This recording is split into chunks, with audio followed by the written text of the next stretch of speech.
AIADMK NDA கூட்டணி, அதிமுக கூட்டணி சொல்ல முடியாது, என்டிஏ கூட்டணி இன்னைக்கு தமிழகத்துல பொறுத்தவரையில மிகப்பெரிய ஒரு பலம். திரு டிடிவி தினகரன் அங்க வந்து சேர்ந்ததுல முதல் இடத்துல வந்து திரு எடப்பாடி பழனிசாமி தலைமையிலான தமிழ்நாடு என்டிஏ கூட்டணி வந்து முன்னணியில இருக்கு. ஆனா எதிரணிகள் திமுக அணியினர் என்ன சொல்றாங்க, பலமான கூட்டணி சொல்றாங்க. ஏப்ரல் மாசம் கடைசியில தான் தெரியும். இப்போதைக்கு இன்றைய நிலவர பிரகாரம் பாத்தீங்கன்னா அதிமுக கூட்டணி மிகப்பெரிய ஒரு வெற்றியை நோக்கி போயிட்டு இருக்கு. அதுல முதல்வர் வேட்பாளர்லாம் யாருன்னு சொல்லி திரு அமித்ஷா அவர்கள் பின்னால் அறிவிப்பார். அந்த கதைக்குள்ள நம்ம போக வேண்டாம். திரு டிடிவி தினகரன் முக்களத்தோர் வாக்கு என்பது வந்து சென்ற வாக்கு வந்து இப்ப மீண்டும் அது உள்ள வந்து சேர்றதா ஒரு பெரிய ஒரு தகவல். இன்றைய சூழ்நிலையில எடுத்துக்கிட்டீங்கன்னா திரு என்டிஏ கூட்டணி மிகப்பெரிய ஒரு பலமா மாறிடுச்சு என்பதுதான் ஒரு முக்கிய கருத்து.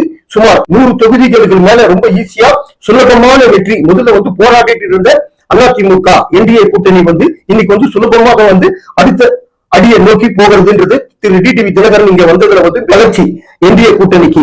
ஆனால் கடைசி வரைக்கும் வந்து போராடி பார்த்தாங்க திமுக அணியினர் திரு டிடிவி தினகரன் அவர்கள் இழக்கிறதுக்காக. ஆனா காலப்போக்கில் அது முடியல. அவர் மேல கேஸ் இருக்கு, யார் மேலதான் கேஸ் இல்லை. இப்ப திமுகவோட வன்மம் வந்து சமூக வலைதளங்கள்ல வந்து கக்காங்க. அவ்வளவுதான், ரொம்ப நெகட்டிவ் ரேஞ்சில தான் இருக்கிறாங்க. திரு விஜய் அவர்களும் இருக்கிறாங்க. நீங்க விஜய் அவர்களெல்லாம் நீங்க வந்து சாதாரணமா நீங்க இட போடக்கூடாது. விஜயும் அவர்களும் அதாவது நேற்று வரைக்கும் வந்து திமுக தாவேகா என்ற போட்டியில தான் இருந்தது.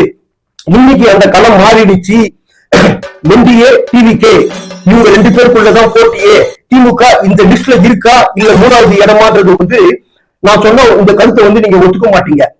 நம்ம வந்து ஒரு நடுநிலை பதிவாளர்ல வந்து இப்ப முதல் இடத்துல இருக்கிற 2 கட்சி வந்து டிவிகே என்டிஏ இவங்க 2 பேர் தான் முதல் இடத்துல இருக்கிறாங்க.